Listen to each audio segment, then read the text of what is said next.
পরোটা যখন খেতে ইচ্ছা করবে না তখন এই চটজলদি এই টিফিনটি করে নিতে পারো। নমস্কার বন্ধুরা, কাজল ভিলেজ কিচেনে সকলকে স্বাগত জানাই। রোজকারের মতো আজও রান্নাঘরে চলে এলাম। আজকের রেসিপি প্রথম থেকে লাস্ট পর্যন্ত দেখতে থাকুন, আশা করছি ভীষণ ভালো লাগবে। তো চলুন তাহলে শুরু করা যাক। আজকে টিফিনের জন্য এখানে একটা বাটি নিয়ে নিলাম। এখানে দিয়ে দেবো আমি ডিম।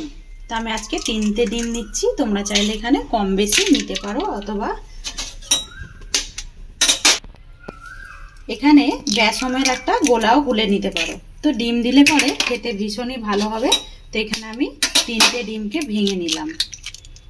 এখানে দেব আমি স্বাদ মতো লবণ বা মাপ মতো লবণ।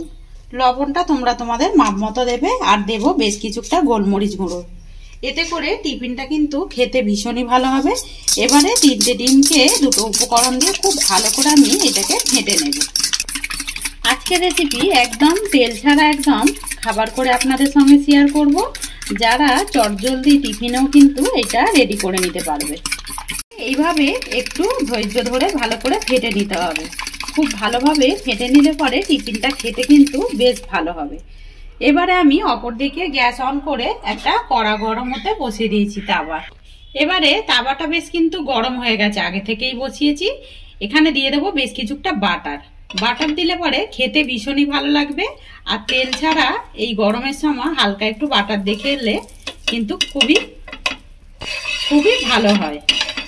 এবারে বাটারটাকে খুব ভালো করে আমি তাওয়ার চারিদিকে এইভাবে একটু ভালো করে লাগিয়ে দেব। খুব ভালো করে আমি চারিদিকে এইভাবে বাটারটাকে দিয়ে দিলাম। যখনই বাটারটা এইভাবে গলে যাবে তখনই আমি এখানে যে ডিমের গোলাটা গুলেছি এই ডিমের গোলাটা আমি দিয়ে দেব। আর এই সময় গ্যাসটাকে খুবই আস্তে রাখতে হবে। ওপর থেকে ঝালের জন্য বেশ কিছুটা কাঁচা পাকা লঙ্কা এই সময় দিয়ে দেব। আর দেখতেই পাচ্ছ একদমই গ্যাসটা কিন্তু আস্তে রয়েছে। এইভাবে দিয়ে দিলাম কাঁচা পাকা লঙ্কা আর দেব বেশ কিছুটা ধনেপাতা। এতে করে টিফিনটা খেতে ভীষণই ভালো লাগবে। আজকে টিফিনের জন্য আমি এখানে কয়েকটা পিস কাটা রুটি নিয়ে নিয়েছি। এখানে আমি 2টো পিস কাটা রুটিকে মাঝ বরাবর এইভাবে টুকরো করে নিয়েছি। আর এখানে 4টে পিস কাটা রুটি এইভাবে গোটাই রেখে দিয়েছি। অপরদিকে যখনই দেখবে ডিমের গোলাটা হালকা একটু শুকিয়ে আসবে তখনই আমরা এইভাবে একটু 2 পিঠ কোট করে এইভাবে ডিমের উপরে আমরা একটা করে রুটি দিয়ে দেব।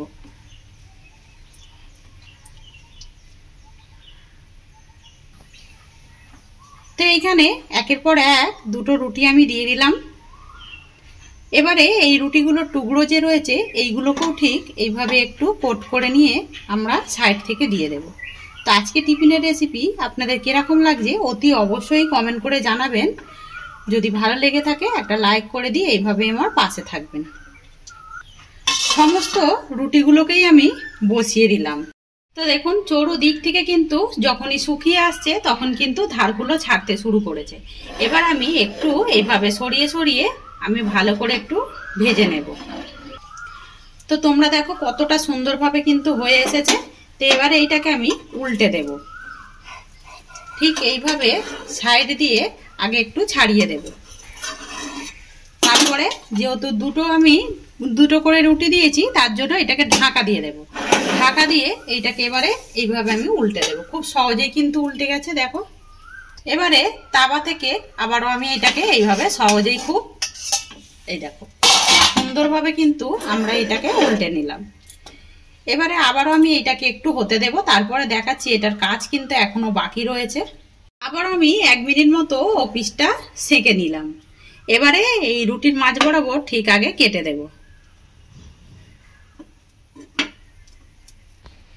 রুটির মাঝ বরাবর আমি কেটে দিলাম। এবারে আমি এটাকে একটু রেডি করে নেব, আগে মানে রান্না করে নেব।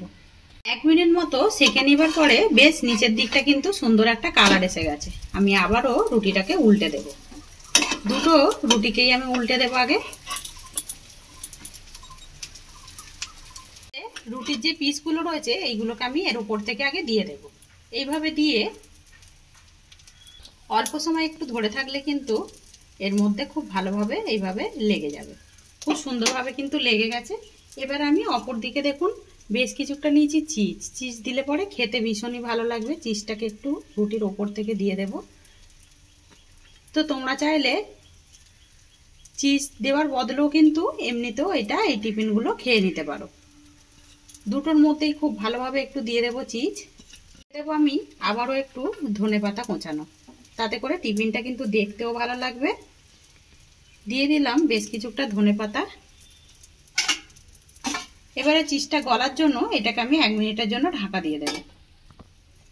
1 মিনিট হয়ে গেছে, ঢাকাটা খুলে দেখাচ্ছি।